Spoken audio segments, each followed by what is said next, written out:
Good afternoon, good evening, good morning, wherever you are. It's Wai T. Lightheart with the Prosperity and Health Alliance. So glad you joined us today, calling in from the other side of the world, and I'm delighted to talk about today's topic. And of course, if you got a bunch of emails last week, of course, we had some technical failures, so we apologize about that. But this week, we're coming back with the webinar that we were talking about. And of course, if you check some of the emails, one of the emails we sent out is, what's holding you back? I know that there's a lot of people out there who are getting started in Enagic or are just maybe have been in the business for a while but quite hasn't had that success, or maybe you're one of those people that had some success but something's holding you back.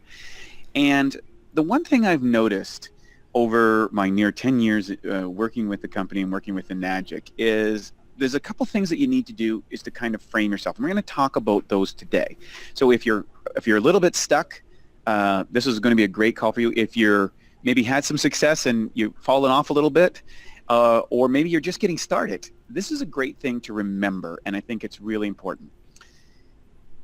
The biggest mindset that will allow you to succeed, and I've gotten this mindset from virtually all of the top leaders, and that is service is the key for success in your business. Service. So it's easy to kind of get caught up in, hey, I need to make a sale. Hey, I need to hit this rank. Hey, I got to close this deal. I need to make this money. I need to do this. But there's a certain energy that comes with that. And yes, it's a focus, and yes, it's an intensity, but it gets a little bit away from service, and people can pick that up. Keep in mind that we are promoting and selling a relatively expensive machine. It's a major purchase for most families. So the key to alleviate that kind of salesman feel is to get involved in the mentality of the service. And I think that's where Mr. Oshiro is trying to communicate his message of being a heart-based company. And that doesn't mean you don't know how to sell or you don't learn the skills or that sort of stuff, but you want to come at it with service. Now, another thing I want to say is why simple is better. I'm going to share with you a story. Way back in the day when I got started, I was one of the first athletes to use it, and I was one of the first people who had a nutrition and exercise physiology background, and I even wrote a book about it. And in a lot of my webinars and seminars, I was brought on to bring out and describe the complex components of how the water works. And then later on, we had people like Dr. Tim McKnight, and we had Dr. Horst Filzer, and we had Corinne Allen, and we had a variety of doctors and experts who really got into the science and all of the technical side of the business. In fact, some of the events were like almost all on the technical components of the company. And I remember there was an event that Mr. Oshiro came to, and then he just canned the big events. He just changed everything. And he wanted to get back to the simple message, and that's physical health, financial health, and peace of mind. When you are communicating these ideas, you want simple is better. And a funny story or a historical story is if you read the original edits of Winston Churchill's speeches that, to galvanize the British Empire to fight Hitler, is he wrote those speeches out, but he cut out complicated words and put in simple words. If you look at the recent elections, for example, in the United States, the two candidates, the one that used the simplest communication format was the one that was able to win. Whether you like, I'm not here to make a party statement, but when you're communicating the product, the service, the company, the comp plan, try to make it as simple as possible. And if you look at the New York Times, they write at approximately a grade 4 to grade 6 level. So if your presentation is too complicated, it's not going to sell. And there'll be a percentage of people that are very interested, the science people, and what'll happen is they'll have more questions at the end than they started. And you'll keep answering those questions, and what you'll do is you'll alienate the people who just want to drink the water, get the benefits, or start a business. And I made that mistake early, and now I try to avoid it and go back to simple is better. So you might hear a little background noise, and that's just I'm here at an outdoor working cafe on my route back to North America. Now let's talk about what are the simple messages that you can talk about. Number one, health. When you're talking about health, it's important that we do not treat illness. We do not prescribe things. We don't fix illnesses or any of those stuff.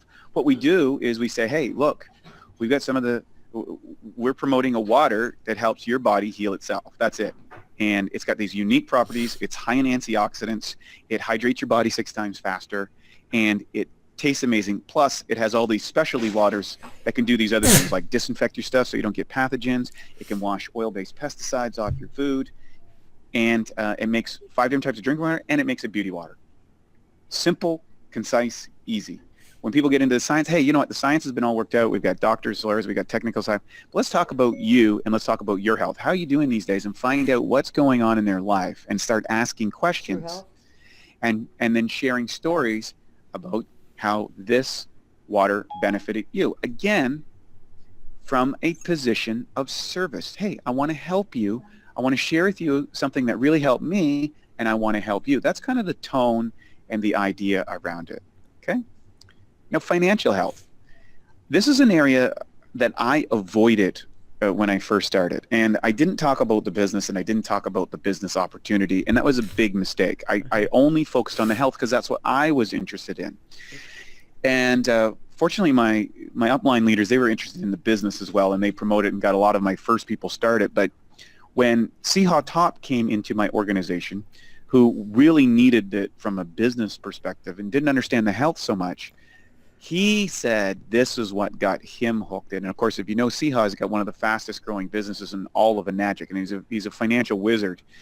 And Siha was able to explain the nuances, and he compared it to his business. He said, look, Wade, I was one of the top real estate brokers for literally 20 years in Bellingham, and I've got a list of contacts. And he goes, and what I see in this business model is what took me 20 years to achieve in the mortgage industry, I can do in 5, and I can have a way better lifestyle doing it.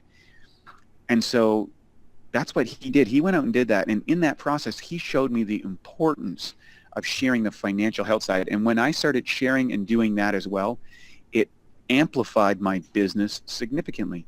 Again, you want to do this from a position of service, and oftentimes say, hey, you know what? I was going through some financial troubles, or I needed another source of income. I needed to overcome this financial challenge, pay for my mortgage, pick up a second job because my spouse lost it, or replace my current income, or pay for some of my kids' schooling, pay for a medical situation, whatever it might be.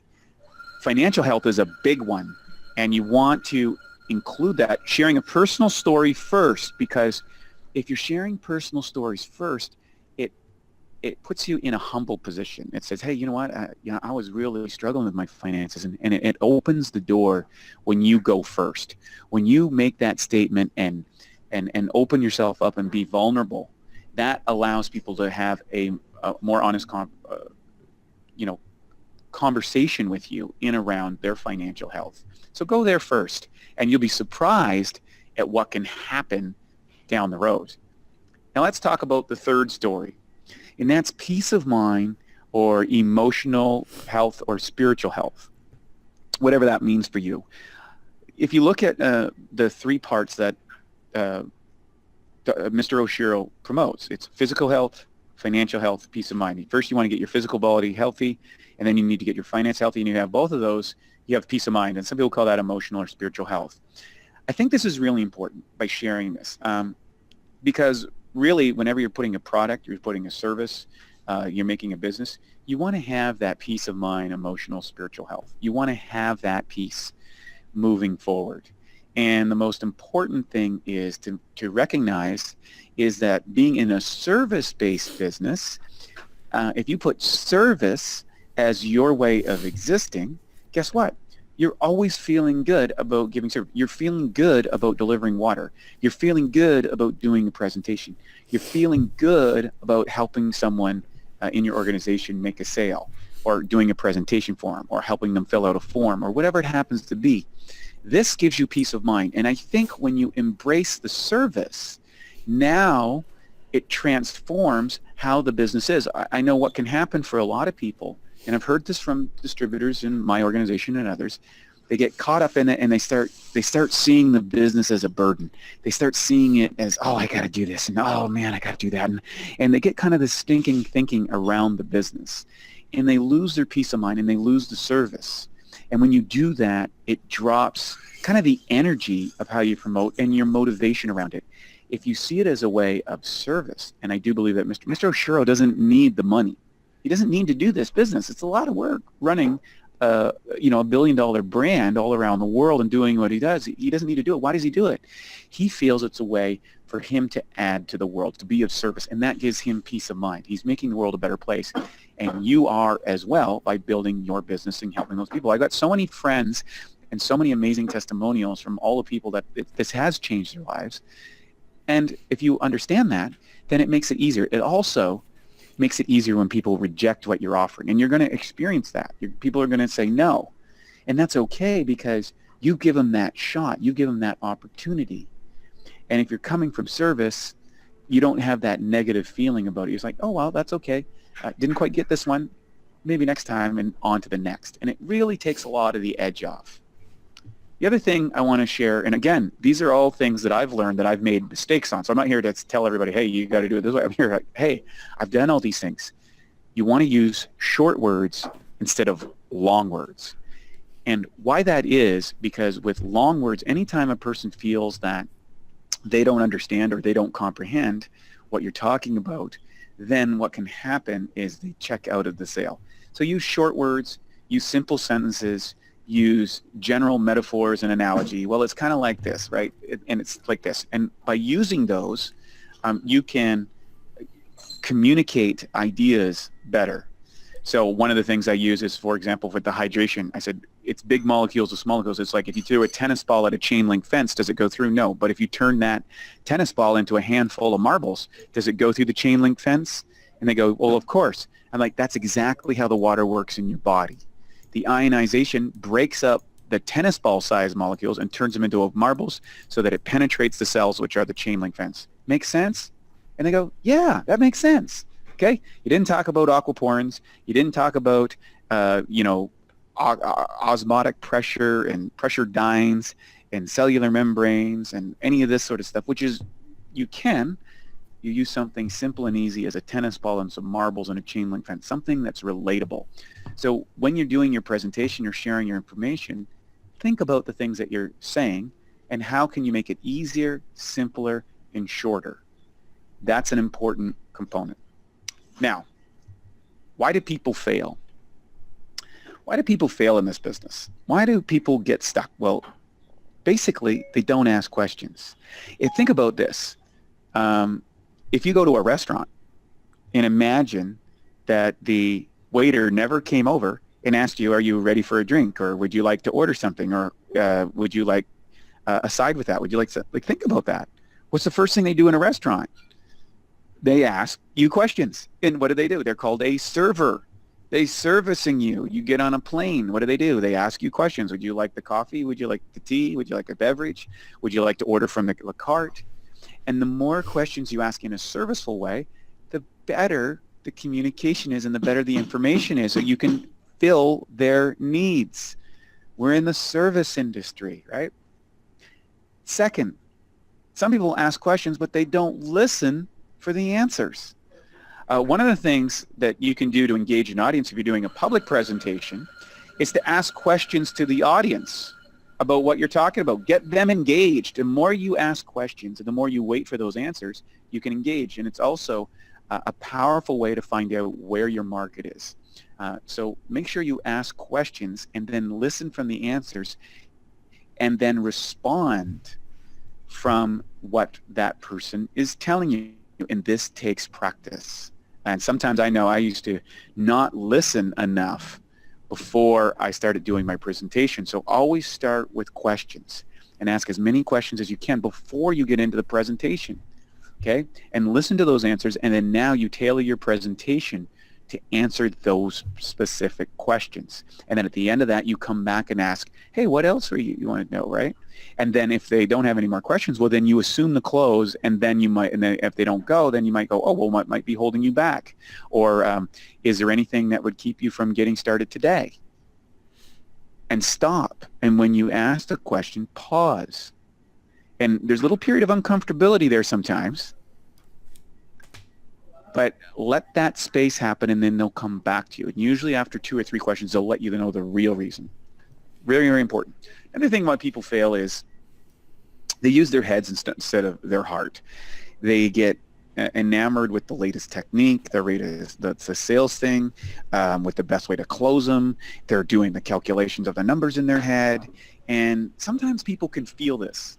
So you want to come, it's not that you don't use your head, but you want to use your head in combination with your heart. You want to make yourself really care and connect about your new prospect or about the distributor that's getting started in your business. They want to feel in your organization that you care about them. And the one thing that I've tried my best to do, and it's not always worked, sometimes I've failed horribly on this, is to take the time to connect with the people on my team and find out where they're at and find out where I can help them. And this is one of the reasons why we started doing the Prosperity and Health Alliance call, because I knew that there were so many people in my organization, I couldn't talk to all of them all at once. So I created a place where we could all chat, and you can just come up with your questions after. And I love it, and I love it when you ask questions on this format, and I love to hear from you, and I love to hear about your successes, because I do care. And the more you care about the people in your organization, the greater and tighter your organization will be.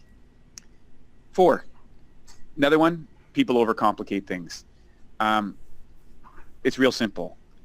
Your business will grow directly proportionate to the number of people you put in front of this presentation and how well you follow up. That's it. It's a numbers game at the end of the day. You can get into all of these different formulas, all these different funnels, all these different techniques, all the whatevers. But if you just pick up the phone, send 25 texts a week, follow up on those texts, and help your team that gets on board do the same thing, you will build an extraordinary business. You don't need to know anything about the machine. You don't need to be that great at presentations. The videos will take care of presentations, but you do need to talk to people. You need to talk to as many people as possible, and you need to help your team talk to as many people as possible, whether that's a webinar, whether that's a live presentation, a one-on-one, a seminar, an event that you're promoting at a trade show, whatever. It's about getting in front of people, as many people as possible, in the way that you're comfortable with. Okay? There was a guy in Hong Kong, I remember, that won the sales things for years. I used to do these sales promos back in the day, and his whole methodology is he went out and just knocked down doors. Very difficult. Very difficult. But he was selling 50, 60 machines a month doing that. Right? 50, 60 machines a month. Think about that. He just really, for him, that was the easiest way. He wasn't good in groups. He wasn't good in that. He said, I'll just go knock on doors. I'm not saying that you have to do that. But what I'm saying is don't overcomplicate things. Don't create analysis paralysis. And I've done that at times, and then I just go back to the basics. You go back to the basics, share the product, share the business, and share the water, as Danny DiMacaulay likes to say. Share the water, share the product, share the business, right? Do all those 3 things. Finally, I think a lot of people get caught in thinking sale instead of feeling service. I'm going to say that again. A lot of people get caught in thinking sale instead of feeling service. The big difference there. If you get to see how great the company can be by the service standpoint, we're providing the world's healthiest water to people all around the world and creating a financial and business model that helps families be healthier, to get control of their finances. It's a global mission. We've been on it for over 4 decades. We've got offices around the world. We've got an awesome program, an awesome business, an awesome compensation program, and an outstanding product that virtually everybody needs. And we're helping people around the planet to do it. And I really want to help you take advantage of what we have to offer here. We change lives. We're in the life-changing business. We are in the service business. We're not in the water business. We're in the service business. We're serving humanity. We're helping the environment. We're helping people's finances. We're helping people's health. When you feel that and get inspired by that, and how you do that is you connect into the calls. You connect into the big events so that you can see the magic. You can hear the stories of transformation. This gets you into the service side of things. And when people grasp that and feel that, they become unstoppable. And the sales come. The sales come. So the question is, are you willing to be of service? That's really what this call is about. If you're stuck, if you're not getting where you want, if you're not achieving your goals, it's just really change over to service. Switch into that mindset. We're spreading true health with true compassion. That's what we're doing, right? Tell stories. Tell more stories. Tell stories about Dr. Horst Filzer. Tell stories about Corinne Allen. Tell stories about Roger Gadet and Sabine Gadet. Tell stories about, like, Siha Top. Tell stories about Creel Hutchins. Tell your own stories. Tell a family story. Tell a story about the guy down the road. The human brain is hooked on stories. There's a great book called The Storyteller's Secret. It's a phenomenal book. Will teach you how to tell a story better. The better you become telling a story, the better it becomes. And then finally, become the story. Become that story. If you listen to the most inspirational people in this industry, in the network marketing industry, in MLM, or even to people, whether it was Steve Jobs, telling stories about Apple products. If you go back to his presentation of the Apple iPod, considered one of the greatest stories, presentations ever, he tells stories. Great leaders tell stories. Oh, you're kidding. The biblical teachers of the religious factions, all the different ones, whether it's Buddha, Krishna, Jesus, they told stories Well, as soon as I'm finished with this, I'll call you back. that would illustrate points. If you look at the great traditions in the founding nations of North America, they tell stories and pass these stories on. These stories become powerful. If you look at television, what's it do? Telling stories. If you look at movies, it's telling stories. If you look at great commercials, they tell a story. So you want to tell a story and become the story. Tell your story. Tell your story to everybody. And Eric Worre has that 4-step process of how to tell your story.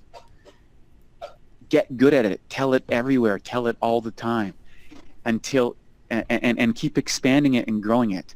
And you'll be surprised about what happens. And listen to how Romy tells a story. Listen to Bob Gridelli, how they tell a story. Cynthia Brigante, how they tell a story. They tell stories, which are absolutely phenomenal. All the top leaders in this company tell great stories. And so finally, I want to close this up, and I want to say, here's the biggest thing that you need to do to really hit that next level.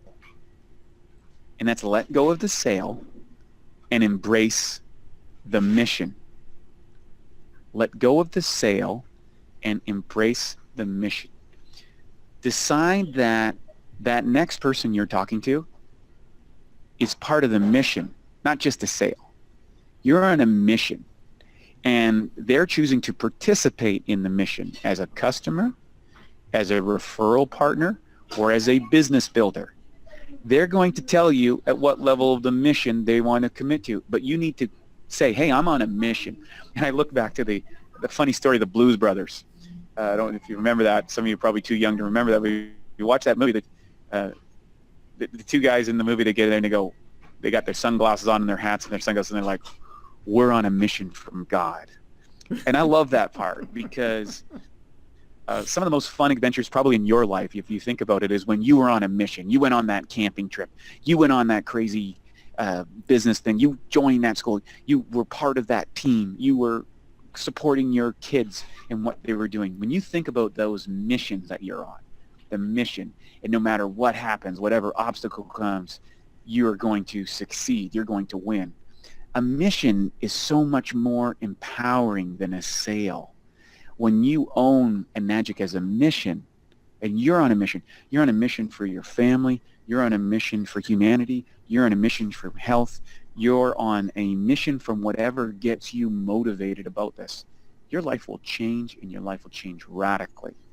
And all of a sudden, the sales will flow in, and you start seeing it from that perspective. Everything changes. And I'm not saying that you're not going to go for the sale or you learn a sales technique. You need all that stuff because that's supporting the mission.